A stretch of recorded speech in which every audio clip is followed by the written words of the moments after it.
જિલ્લામાં ડિજિટલ યુગમાં લોકો વિકાસથી વંચિત, વિકાસ માટે રસ્તા રોકો આંદોલન કરવા મજબૂર બન્યા। પીવાનું પાણી, આરોગ્ય અને શિક્ષણ સુવિધાઓની માંગ સાથે રસ્તા પર પડેલા ખાડાઓ બન્યા માથાનો દુખાવો સમાન।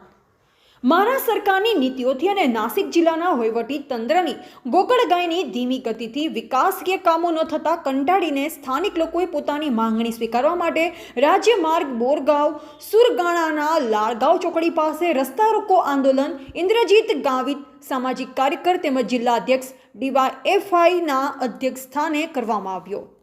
વિકાસના કામો માટે સ્થાનિકોએ આવેદનપત્ર તંત્રને આપ્યા, પરંતુ આજ દિન સુધી સરકાર દ્વારા કે તંત્ર દ્વારા કોઈ પણ નક્કર પગલાં લેવામાં આવ્યા નથી, જેથી લોકોએ થાકી હારી ગાંધી ચિંધ્યા માર્ગે આંદોલન કરવા માટે મહારાષ્ટ્ર રાજ્યના તંત્રએ લોકોને મજબૂર બન્યા હતા। નાસિક જિલ્લાના સુરગાણા તાલુકામાં પ્રાથમિક જરૂરિયાતો જેવી કે સુરગાણા તાલુકાના રસ્તાઓ ખખડધજ હાલતમાં અંદાજે 15 વર્ષથી પણ વધુ સમય વીત્યો હોવા છતાં સમારકામ કે નવીનીકરણ કરવામાં આવ્યું નથી। પાણીની સમસ્યા સાથે મહારાષ્ટ્રની સરકાર આજ દિન સુધી ઘર વપરાશ માટે પૂરતા પ્રમાણમાં વીજળી નહીં આપી શકતા વિદ્યાર્થીઓનું ભવિષ્ય અંધકારમાં ધકેલાઈ રહ્યું છે।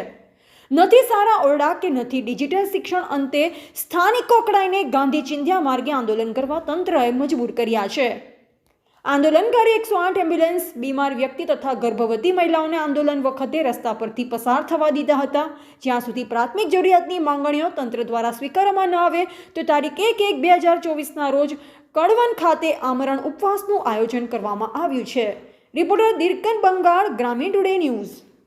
तालुका सुरगाणा या ठिकाणी आज जो काही या ठिकाणी युवकांची संघटना DYFI यांच्यातर्फे आयोजित केलेल्या रास्ता रोकोमध्ये आज म्हणजे रस्त्याच्या प्रश्नासंदर्भामध्ये पिण्याच्या पाण्याच्या संदर्भामध्ये त्याचबरोबर लाईट, शिक्षण ह्या प्रश्नासंदर्भामध्ये हा रास्ता रोको आयोजित केलेला आहे।